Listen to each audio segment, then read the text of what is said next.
नमो नमः। अभी हम सिद्धांत कौमुदी ग्रंथ में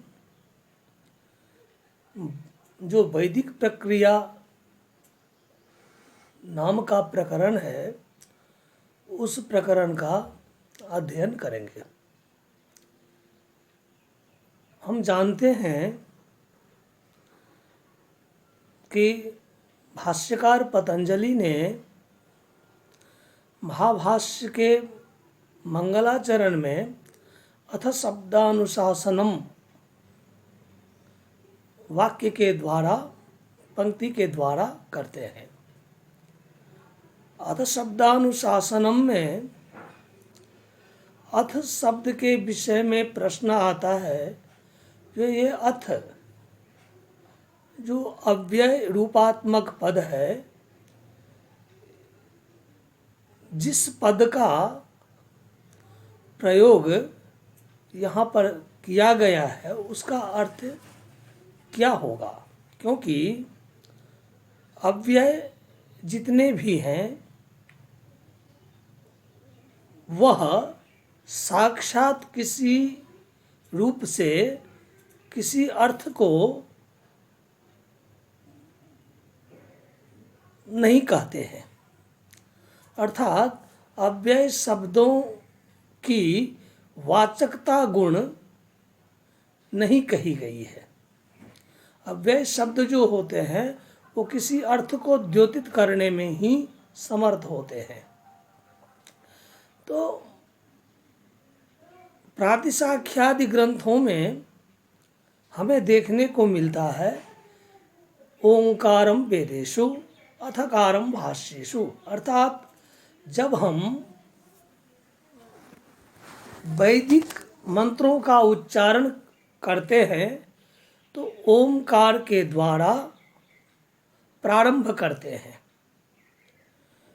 वहाँ पर ओमकार जो ध्वनि है वह ध्वनि मंगलार्थक माना जाता है। वैसे ही भाष्य का जब हम अध्ययन करते हैं, भाष्य का प्रारंभ हम जब करते हैं तो अथकार के द्वारा करते हैं। इसीलिए वाजस्नेयी प्रातिशाख्य में महर्षि कात्यायन ने कहा है अथकारम भाष्येषु। अर्थात भाष्यों के प्रारंभ में अथ का प्रयोग किया जाता है। तो यही ओम और अथ, इन दोनों शब्दों में वैशिष्टता है। मैंने अभी आपसे कहा जो अथ शब्द भाष्य के प्रारंभ में किया जाता है, परंतु इससे सहमत भाष्यकार स्वयं भी नहीं है। अथ के द्वारा किसी तीसरे ही अर्थ को द्योतित करना उनका अभीष्ट है। तो क्या कहते हैं? अथ शब्दानुशासनम। उसका स्वयं अर्थ करते हैं अथ इति अयम शब्दः अधिकारार्थः प्रयुज्यते। अथ यह जो शब्द है, यह शब्द अधिकार के लिए, अधिकारार्थ, अधिकार के लिए प्रयोग किया गया है। किस अधिकार के लिए? तो शब्दानुशासनम नाम शास्त्रम अधिकृतम वेदितव्यम। अर्थात शब्दानुशासन का मतलब हुआ जो शास्त्रों में प्रयुक्त जो शब्द राशियां हैं, वह शब्द राशि को समझना मनुष्यों का कर्तव्य होता है, अधिकार होता है। उन अधिकारों को जिससे वो समझें, इसीलिए अथकार का प्रयोग करते हैं। ये आनुषंगिक मैं अभी आपको बताया, क्योंकि जिस प्रकरण का अध्ययन करने के लिए अभी अपने लोग उद्यत हो रहे हैं, प्रस्तुत हो रहे हैं, यहाँ के लिए एक बहुत बड़ा प्रश्न आता है, जिसका समाधान स्वयं भाष्यकार वहीं पर शब्दानुशासनम के बाद ही करते हैं। जो केशाम शब्दानाम, कौन सा शब्द लोक में व्यवहृत होने वाला शब्द अपने लोगों मनुष्यों के अधिकार क्षेत्र में आता है, जिसको जानना आवश्यक है, या और भी केशाम शब्दानाम, तो जवाब देते हैं लौकिक शब्दानाम वैदिक शब्दानाम। लौकिक शब्द और वैदिक शब्द उभयविध शब्दों को जानना ही आपका अधिकार बनता है। लौकिक शब्द जैसे गौ अश्व पुरुषो हस्तीति, गो अश्व पुरुष हस्ती इत्यादि। और वैदिक शब्द क्या हो गए? तो खेतपोर जेत्वा वायवस्थदेवो वा अग्निमीडे पुरोहितम यज्ञस्य देवम ऋत्विजम अग्नाया हि वीतये गृणानो हव्यदातये सन्नो देवीरभिष्टये आपो भवन्तु पिति इत्यादि। देखिए, लौकिक और वैदिक शब्दों में पार्थक्य है। इस पार्थक्य को पहले समझना होगा। लोक में जो शब्द प्रयुक्त होते हैं व किए गए हैं, उन शब्दों के विषय में यह कहा जा सकता है कि ये शब्द इस वाक्य में मर्यादित नहीं दिख रहे हैं। अर्थात पद विन्यास जो किया जाता है, वहाँ पर पद मर्यादा रूपी जो ज्ञान है, पद मर्यादा रूपी जो पद्धति है, उस पद्धति को वहाँ पर प्रयुक्त होना अत्यंत आवश्यक कहा गया है। इसीलिए जब हम कालिदास आदियों के काव्य ग्रंथों का अध्ययन करते हैं, या शिष्टजनों का जो ग्रंथ है उन ग्रंथों का अध्ययन करते हैं, तो वहाँ पर जो पद विन्यास जन्य जो पद्धतियाँ हैं, जो मर्यादित विन्यास वहाँ पर दर्शाया गया है, वह अत्यंत ही प्रौढ़स्तरीय माने गए हैं, माने जाते हैं। तो लोक में प्रयुक्त करने के लिए जो शब्द है, उन शब्दों को प्रयोग में व्यतिरेक किया जा सकता है। अर्थात एक शब्द को प्रयोग करना है, उन एक शब्द के जो पर्याय परक जो दूसरे शब्द है, उन शब्द को भी मैं प्रयोग कर सकता हूँ।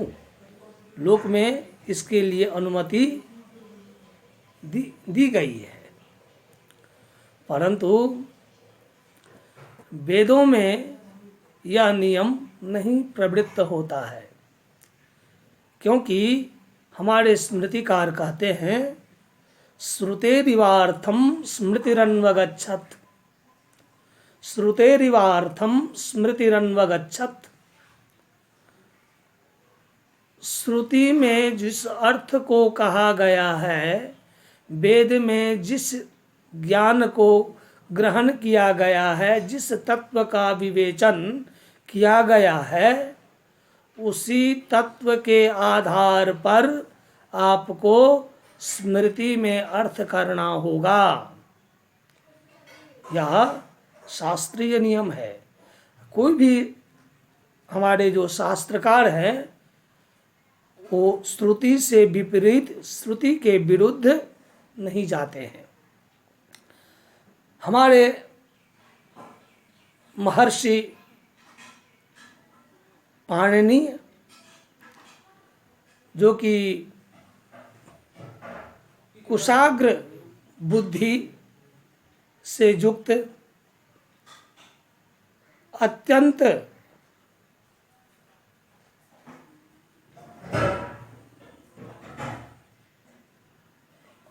अन्यतम स्थानीय महर्षि उपाधियों से विभूषित रूप में वर्णित होते हैं, वर्णित किए गए हैं। वो भी तो हमारे शास्त्रकार हैं, वो भी वेदों के लिए, वेद में प्रयुक्त शब्दों के लिए अलग अलग के सूत्रों को प्रणयन करते हैं और यह भी बता देते हैं जो या छंद के लिए ऐसा है, लोक में आप प्रयुक्त करिए, किंतु छंद में इस नियम को आप न घटाए। इसी क्रम में अभी वैदिक प्रक्रिया प्रकरण में पहला सूत्र है छंदसी पुनर्वस्वो रेक वचनम। छंदसी पुनर्वस्वो रेक वचनम, यह पहला सूत्र है। सूत्रों में अनुवर्तन की प्रक्रिया तो आप लोग जानते ही हैं। तो इस सूत्र में जात्याख्यायामेकस्मिन् बहुवचनम् अन्यतरस्याम सूत्र से अन्यतरस्याम पद का ग्रहण अनिवार्य है। तो जात्याख्यायामेकस्मिन् बहुवचनम् अन्यतरस्याम सूत्र से अन्यतरस्याम का ग्रहण करते हैं। अन्यतरस्याम का मतलब होता है वैकल्पिक। तब सूत्रार्थ क्या होता है? छंदसी, छंद के विषय में, पुनर्वस्वो, द्वितीया में प्रयुक्त जो पुनर्वसु शब्द, उसको एक वचन में प्रयुक्त किया जाता है। तो सूत्रार्थ क्या हुआ? जो छंद में अर्थात वेद में द्विवचन में प्रयुक्त जो पुनर्वसु शब्द, उसको एक वचन में प्रयुक्त किया जाता है। तो इसी के क्रम में वृत्तिकार वृत्ति में कहते हैं क्या? द्वयोः एक वचनम वा स्यात्, अर्थात द्वयोः एक वचनम मतलब नक्षत्र अर्थक जो पुनर्वसु शब्द हैं, नक्षत्रार्थक जो पुनर्वसु शब्द हैं, उस शब्द के द्विवचन में जो पुनर्वसु होते हैं, उनके स्थान में पुनर्वसु भी होंगे। तो ये हो गया पहला सूत्रार्थ। इसीलिए उदाहरण में पुनर्वसु पुनर्वसु दोनों उदाहरण देते हैं। दूसरा सूत्र है विशाखयोश्च। विशाखा नक्षत्रवाचक ही शब्द है, विशाखा। तो विशाखा के विषय में भी उक्त नियम ही लागू होगा। तो इसीलिए वृत्ति में कहते हैं प्रागवत, मतलब पहले जैसा ही। क्या पहले जैसा ही? तो छंद के विषय में विशाखा शब्द यदि द्विवचन में प्रयुक्त है तो उसके स्थान में एक वचन भी होगा। इसीलिए विशाखा विशाखे, क्योंकि ये विशाखा शब्द जो है सो स्त्रीलिंग में है, आकारांत स्त्रीवाची शब्द इसको कहते हैं। तीसरा सूत्र है षष्ठी युक्त छंदसी वा। षष्ठी युक्त छंदसी वा, यहाँ भी छंद शब्द का पुनः ग्रहण करते हैं, क्योंकि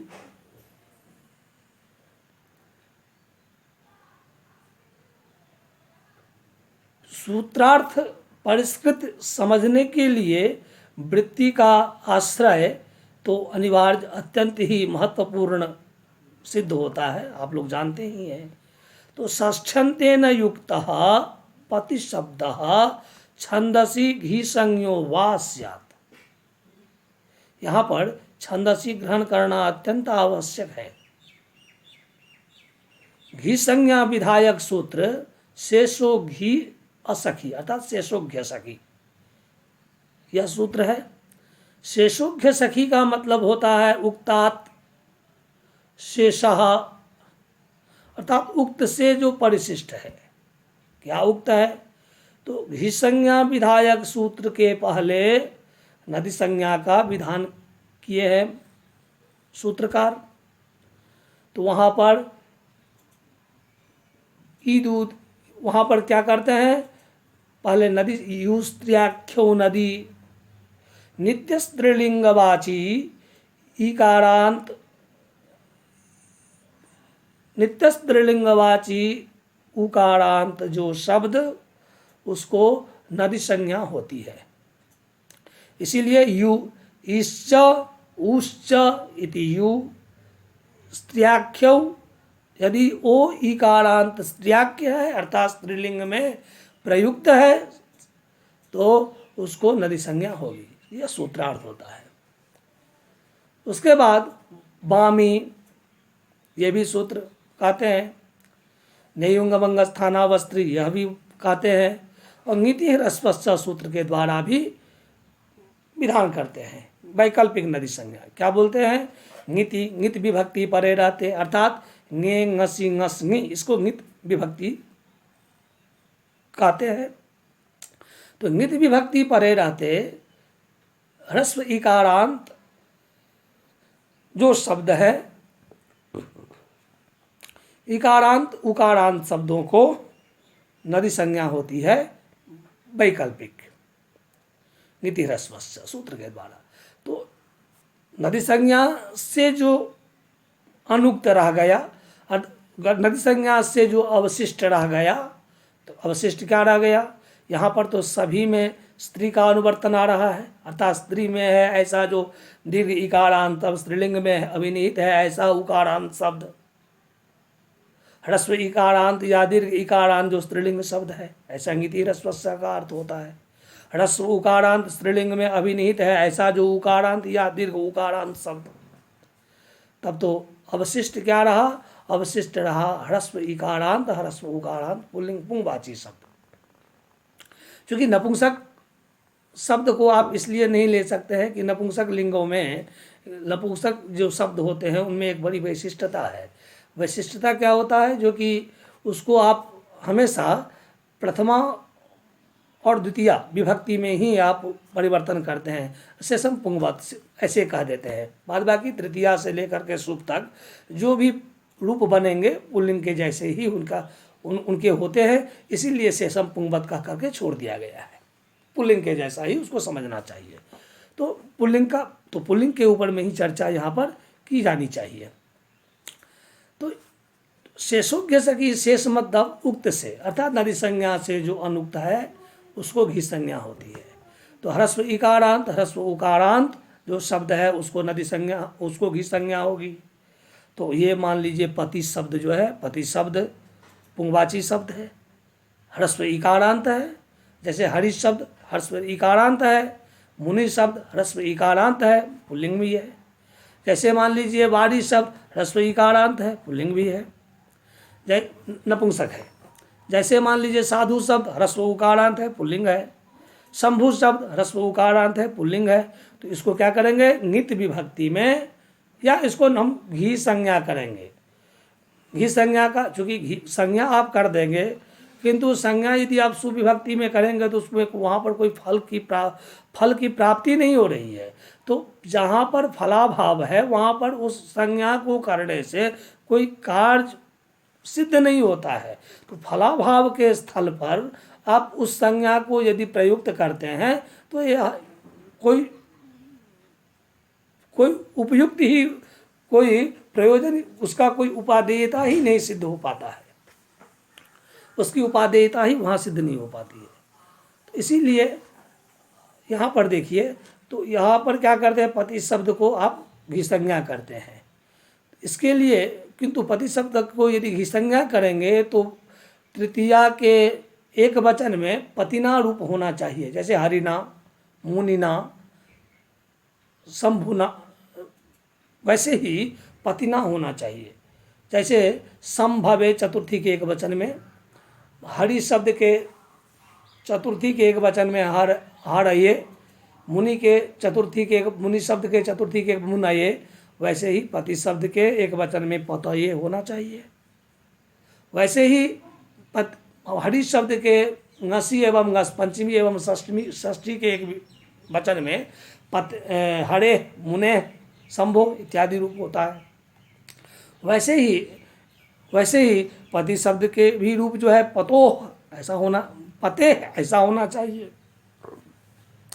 तो वहाँ पर एक नियम सूत्र किया गया है। नियम सूत्र बताते हैं क्या, जो नियम सूत्र बताते हैं पतिस्समास एव, अर्थात पति शब्द को भी संज्ञा होगी तो समास में ही, अर्थात समासबद्ध जब पति शब्द है तभी उसको आप घी संज्ञा करेंगे, अन्यथा की संज्ञा नहीं करेंगे। तो ऐसे में क्या होता है, जैसे मान लीजिए श्रीपति, श्रिया पति, श्रीपति, श्री का पति, लक्ष्म्या पति, लक्ष्मीपति, गणानाम पति, गणपति, धनानाम पति, धनपति, वनानाम पति, वनपति इत्यादि। ये जो शब्द होते हैं श्रीपति, लक्ष्मीपति, गणपति इत्यादि, इन सब शब्दों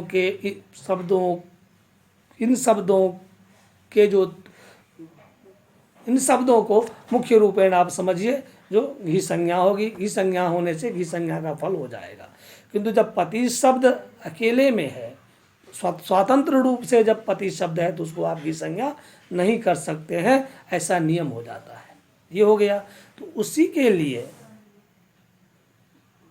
यहाँ पर तीसरा नियम वेद के लिए विधान कर रहे हैं क्या, जो षष्ठी युक्त छंदसी वा, षष्ठी युक्त छंदसी वा, षष्ठ्यंतेन युक्तः पति शब्द, षष्ठ्यंत के साथ में युक्त है पति शब्द। जैसे लक्ष्मी का पति, गौरी का पति, गौरीपति, श्री का पति, श्रीपति, वहाँ भी तो अपने लोग किए ही हैं। वहाँ पर तो पति समास एवं सूत्र से तो आप कर ही दे रहे हैं घी संज्ञा।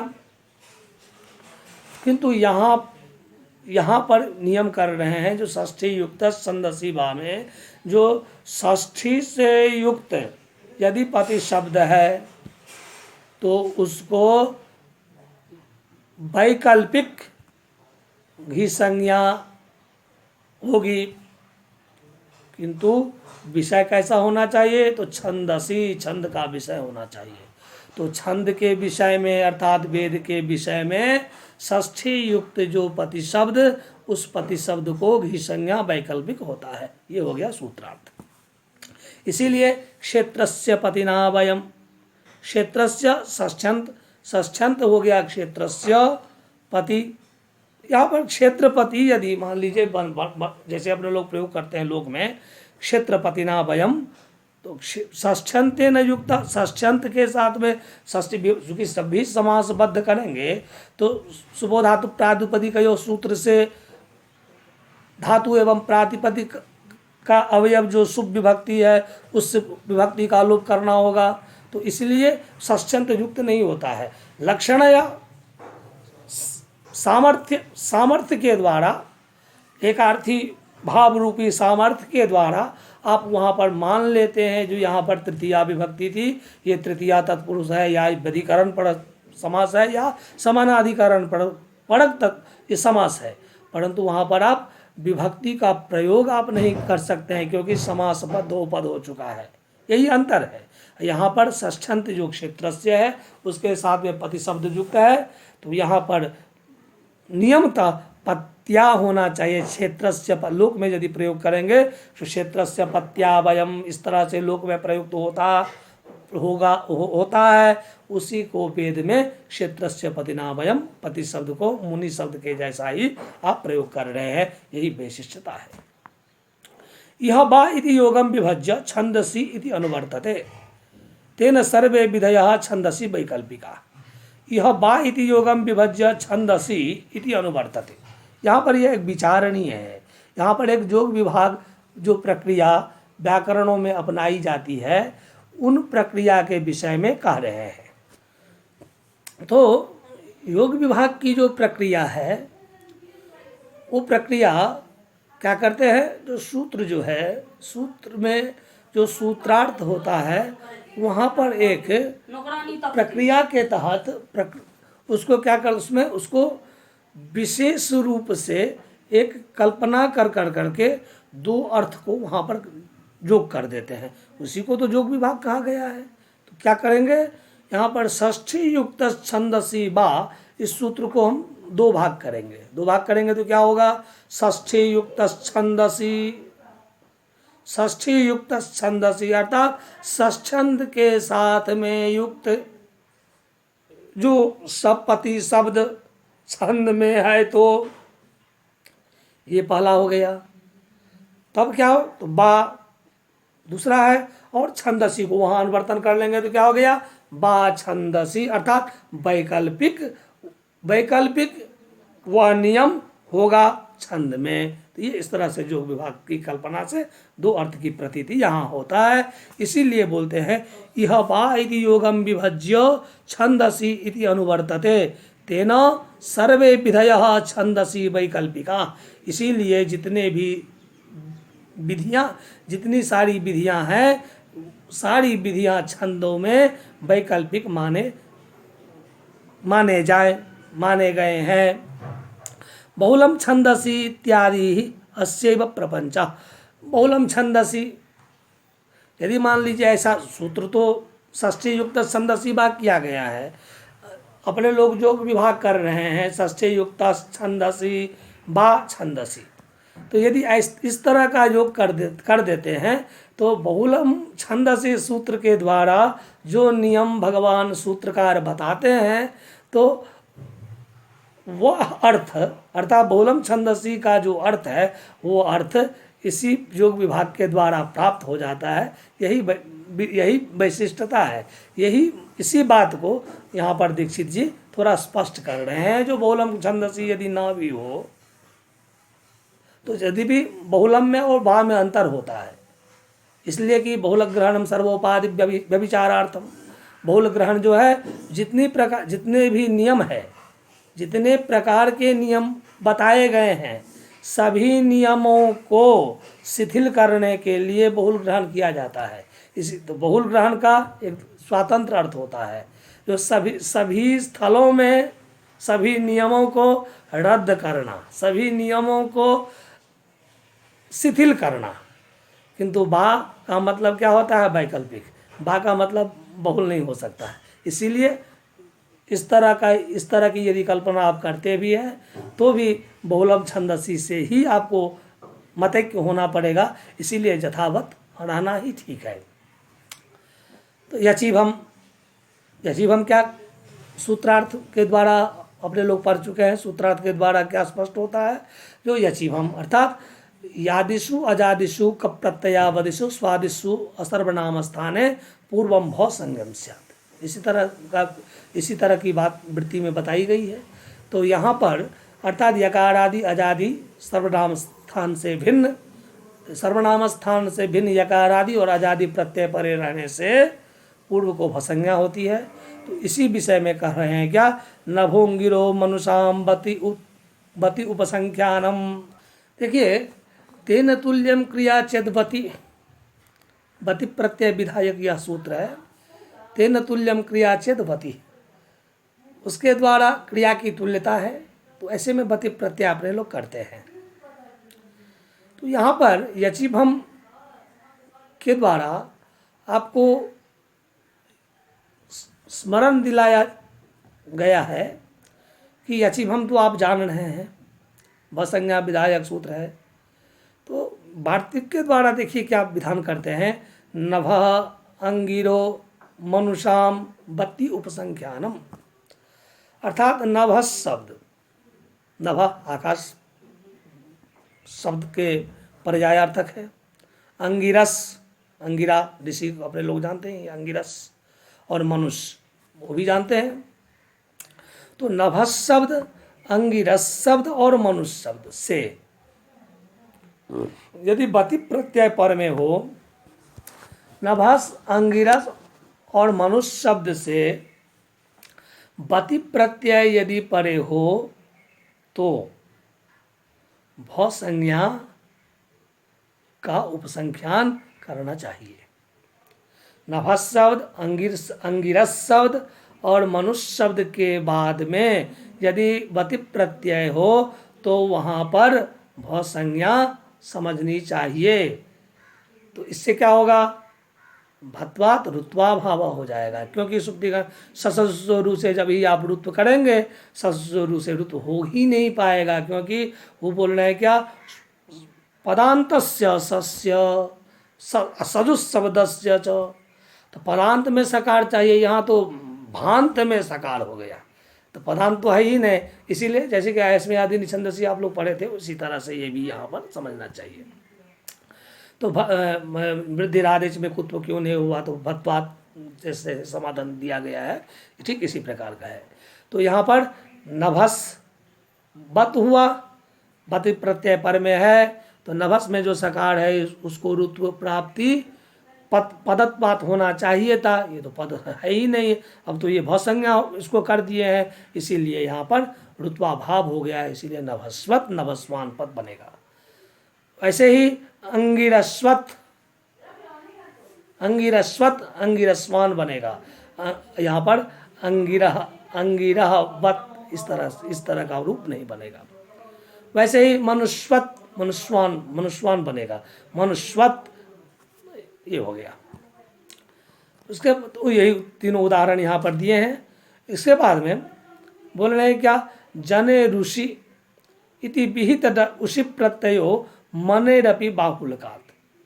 जने ऋषि इति विहित उषि प्रत्यय मनेरपि बाहुल्यकात्। ये मनुष्य जो शब्द बना है, अपने लोग तो मनुष्य है, मनोरपत्यम मनोरपत्यम, तो मनु का अपत्य मनुष्य हुआ। उस मनुष्य शब्द से क्या करेंगे, उसी प्रत्यय नहीं, मनुष्य हुआ, मनुष्य मनुष्य भवा मनुष्य, मनुष्य भवम मनुष्य, इस तरह का रूप होगा। किंतु यहाँ पर मनुष्य शब्द जो है मनुष्य, इस मनुष्य का क्या अर्थ होगा, इसकी व्युत्पत्ति कैसी होगी, तो इसके लिए यहाँ पर बता रहे हैं, जो मन धातु से उस प्रत्यय करेंगे, किस सूत्र से, तो यहाँ पर जने ऋषि जन धातु से उस प्रत्यय का विधान किए हैं। तो जन धातु से जो उसका विधान किए हैं, उसको यहाँ पर बहुल ग्रहण से स्वीकार कर लेंगे। तो बहुल ग्रहण से स्वीकार कर लेंगे तो क्या हो जाएगा, जने ऋषि बहुलम, जन धातु से उस प्रत्यय होता है बहुलता से। तो यहाँ पर ये बहुलता जो है, बहुलता का अनुवर्तन दूसरे जगह लेके जाएंगे। जन धातु में तो उस हुआ ही, इसके उसके बाद में मन धातु से अनुस्पद हो गया। ये इसी तरह से इस प्रक्रिया को यहाँ पर स्पष्ट कर रहे हैं। इसके बाद बोल रहे हैं क्या, वृषण्यस्य स्वयो, वृषण्वस्य स्वयो, क्या, वृष वर्षुकम वसु जस्य स वृषण वसु। क्या कहा है यहाँ पर, वृषण्वस्वयो नियम के द्वारा, वार्तिक के द्वारा विधान किया गया है भसंज्ञा की ही। क्या होता है अर्थ का अर्थ, जो वृषण शब्द के बाद में वसु शब्द या अश्व शब्द यदि हो, तो वृषण शब्द के बाद में वसु शब्द या अश्व शब्द पड़े रहे तो भसंज्ञा समझनी चाहिए।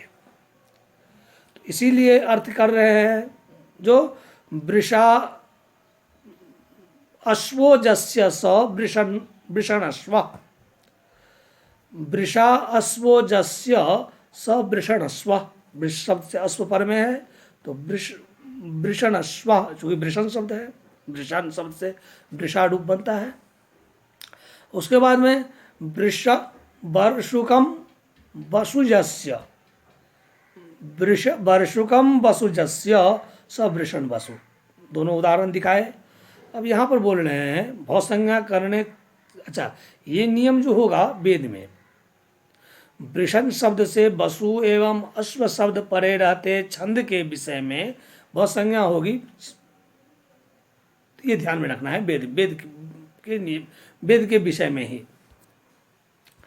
तो अब देखिए, जैसे अतएव बोल रहे हैं, यह अंतर्वर्तनी विभक्तिमाश्रित्य पदत्वे सति न लोपः प्राप्तो भत्वात् वार्जते। अंतर्वर्तनी विभक्तिमाश्रित्य, जैसे वृषण शब्द से आपने अभी व्युत्पत्ति में किया है वृषा अश्वो, तो वृषा तो प्रथमांत का पद है, तो यहाँ पर प्रथमांत रूपी जो विभक्ति है उस विभक्ति को आश्रयन यदि कर लेते हैं तो नकार का तो लोप प्राप्त है। उसी को अंतर्वर्तनी विभक्ति को यदि मान करके आप यदि नकार को यहाँ पर लोप करते हैं तो वृषण वस्व नहीं बन पाएगा। इसी बात को यहाँ पर बोल रहे हैं, जो नहीं इसलिए नहीं होगा, वो जो है भत्वाद वार्जते, भौसंज्ञा के कारण से यहाँ पर नौ लोप जो है सो निषेध हो गया, चूँकि नौ पदांतस्य न लोप प्रातिपदिकांतस्य, प्रातिपदिक संज्ञकम जत पदम, वहाँ भी पद का प्रयोग किया गया है, इसीलिए नकार का लोप नहीं हो गया। पदांतस्य के द्वारा जो णत्व निषेध किया गया है, ये तो पदांत है ये नहीं, इसीलिए णत्व हो जाएगा, नत्व होगा, इसीलिए वृषण वसु हो गया। अब पद संज्ञा भौ संज्ञा होने के कारण और क्या हो रहा है, तो अल्लोप होना, यदि अल्लोप होना, अनंगत्वात्, अंगत्वाय नहीं, अंग के अधिकार में ये आता नहीं है, इसीलिए यहाँ पर अकार वृषण में जो अन है अकार, उसका आप लोप नहीं कर पाते हैं, तो अनंगत्वात् ये हो गया। ये इतने भसंज्ञा करने से इतने सारे फल इतनी सारी फलों की प्राप्ति होती है। अब बोल रहे क्या, अयस्मयादीनि छंदसी एतानि छंदसी साधूनि, अयस्मयादीनि छंदसी एतानि छंदसी साधूनि, अर्थात यहाँ पर, अरे बाप रे, देखा कोई था मंदे भगला ओम से प्रेम प्रॉब्लम भगला। इस अयस्मयादीनि छंदसी सूत्र के द्वारा विधान कर रहे हैं क्या, जो अयस्मयादि एक गण है, गण पाठों की कल्पना की गई है, सर्वादिगण, उसके बाद में सेवादिगण इत्यादि बहुत सारे गण बताए गए हैं। तो अयस्मयादि एक गण है, इन गणों में जो पठित शब्द हैं उन शब्दों के विषय में दोनों संज्ञा समझनी चाहिए, अर्थात पद संज्ञा भी और भौ संज्ञा भी। जहाँ पर भौ संज्ञा से काम हो जाए, इष्ट की प्राप्ति हो जाए, वहाँ पर भौ संज्ञा समझनी चाहिए। जहाँ पर पद संज्ञा से इष्ट की पूर्ति हो, वहाँ पर पद संज्ञा समझनी चाहिए। तथा च वार्तिकम, इसीलिए वृत्ति में अयस्मयादि छंदसी के वृत्ति में कहा गया है एतानि छंदसी साधूनि, अर्थात अयस्मयादि गण में जो पठित शब्द है ये शब्द छंदों के विषय में साधु ही है, अर्थात युक्त ही है, समीचीन ही है।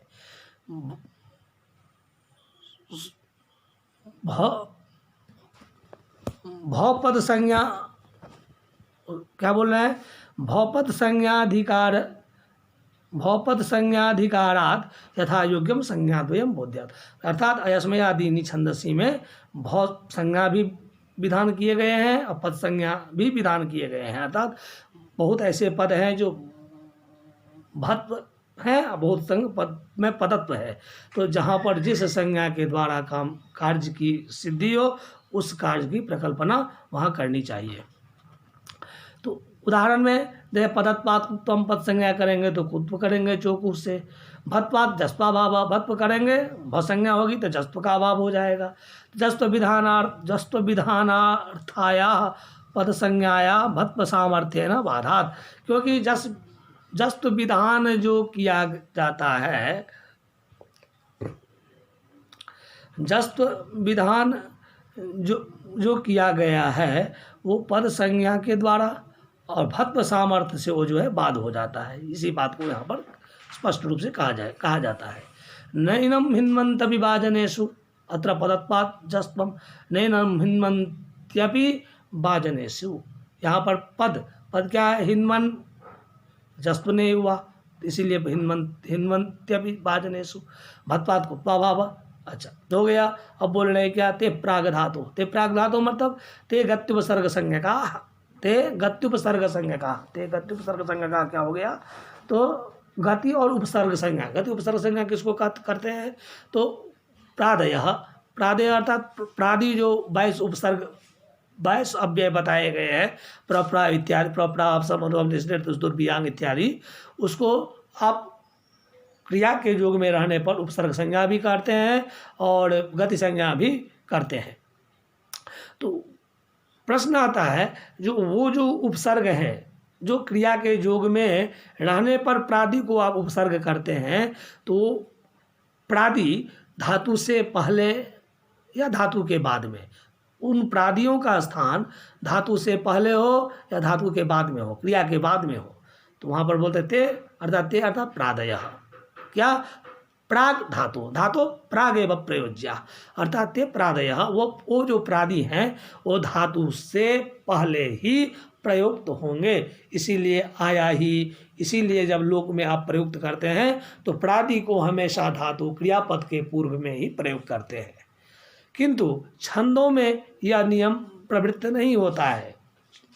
जहाँ आप देख रहे हैं ते प्राग धातु नियम को ही लिया गया है, वो तो सही है, ते प्राग धातु होता ही है, किंतु वेद में विशेषता भी देखी गई है, क्या, छंदसी पड़ेपि, पड़ेपि अर्थात पड़ेपि ते प्रादयः, पड़ेपि ते प्रादयः भवन्ति छंदसी विषये, पढ़ में भी उस प्रादियों को व्यवहार किया गया है छंद में, वेद में। हो गया। उसका व्यवहिताश्च। अब देखिए, पूर्व में प्रादि का प्रयोग करेंगे, ये तो लोक में हो गया, वेदों में भी वैसा हो सकता है, किंतु वेदों के लिए स्पेशल नियम, वेदों के लिए विशेष नियम कर रहे हैं, जो छंदसी पड़ेपि, छंद में पढ़ में भी प्रयुक्त होते हैं, किंतु छंद के लिए। और तीसरा नियम दे रहे हैं, क्या, जो व्यवहिताश्च।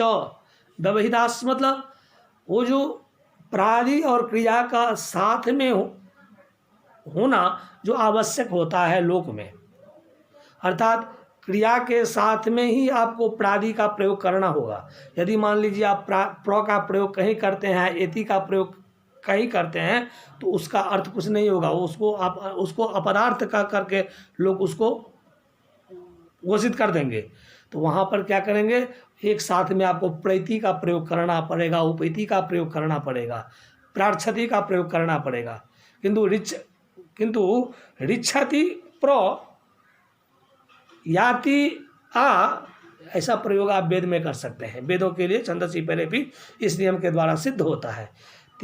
यहाँ पर तीसरा नियम जो बताना चाह रहे हैं, व्यवहिताश्च मतलब व्यवहित, क्रिया कहीं भी, वो प्रादि कहीं भी, ऐसा भी हो सकता है छंदों के विषय में, इसलिए व्यवहिताश्च। हरिभ्याम या ही आलोक आ, हरिभ्याम आया ही लोक, अर्थात लोके है, आपर में है, इसलिए एकार का लोप हो जाता है, एकार का आयादि करके लोपसा कर से लोप कर देंगे, क्या, तो हरिभ्याम लोके अर्थात अस्मिन लोके आ है, आया ही, तो हे हरि, इस लोक में आप दोनों आए। तो यहाँ पर या लोक, उसके बाद आ, या ही लोक, आलोक, या ही उका आ, तो यहाँ पर उक के बाद में आ को प्रयोग किया गया है। वैसे ही आ मंद्रे इंद्र हरिभिर जाहि, देखिए आ शुरू में है और या ही सबसे अंत में है, आ मंद्रे इंद्र हरिभिर याहि, तो यहाँ पर व्यवहित है। इसके बाद बोल रहे हैं क्या, इंदि भवतिभ्याम च आभ्याम पढ़ा अपित लिट्कित्यात्, इंद धातु के बाद और भव धातु, अर्थात यहाँ पर इक्स्तिपो धातु निर्देश नियम के तहत इंद धातु और भू धातु को यहाँ पर भू धातु के विषय में व्यक्त करना चाह रहे हैं, नियम कहना चाह रहे हैं। क्या? इंद्र धातु और भू धातु से पर में जो पित भिन्न जो लिट है, पित भिन्न अपित लिट कित स्यात्, पित भिन्न जो लिट है उसको किदवद भाव समझना चाहिए। तो कित करने से क्या होता है? किंगिति च गित कित गित निमित्तक इग लक्षण जो गुण वृद्धि है वो गुण वृद्धि निषेध कहा गया है, इसीलिए यहाँ पर ये गुण वृद्धि निषेध हो जाएंगे। तो इसका इंद्र धातु का उदाहरण दे रहे हैं, समीधे दस्युहंतमम। ठीक है, ईधे में आप गुण नहीं किए, एधे नहीं किए, ईधे हुआ। पुत्र ईधे अथर्वण, ईधे बना। किंतु बभुवा में तो गुण आप कर ही नहीं सकते हैं। मध्य मान लीजिए आप कित बदलाव करते भी हैं तो कित करने का कोई परिणाम नहीं होगा, कोई फल नहीं होगा। फल नहीं होगा तो उसकी कोई उपादेयता ही नहीं सिद्ध हो पाएगा। तो ये विधान जो है व्यर्थ है, इसीलिए उस व्यर्थ को देखते हुए कह रहे हैं प्रत्याख्यातम, अर्थात भू धातु को ग्रहण करना कोई जरूरी नहीं है। सूत्रकार किए हैं तो ठीक है, मान्य है सूत्रत्वात्, क्योंकि सूत्रों के जो उच्चारण है वो श्रुति परक, श्रुति जैसा है, छंदोबद्ध होता है, छंदोबद्ध सूत्राणि भवन्ति। किंतु यहाँ पर यदि भवती का इंदी भवतीभ्याम चौ में भवती भू धातु का प्रयोग यदि नहीं भी किया जाता तो भी कार्य सिद्ध जो है हो जाता है।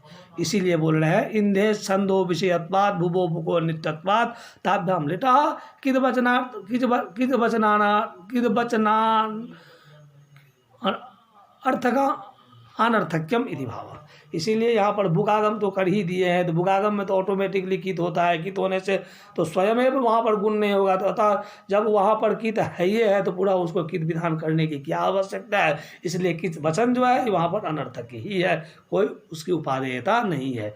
इति सम। ये आज पहला प्रकरण हुआ, फिर कल द्वितीय प्रकरण कल हो सकता है परसों करें, पर द्वितीय अध्याय कल या परसों फिर करेंगे। धन्यवाद।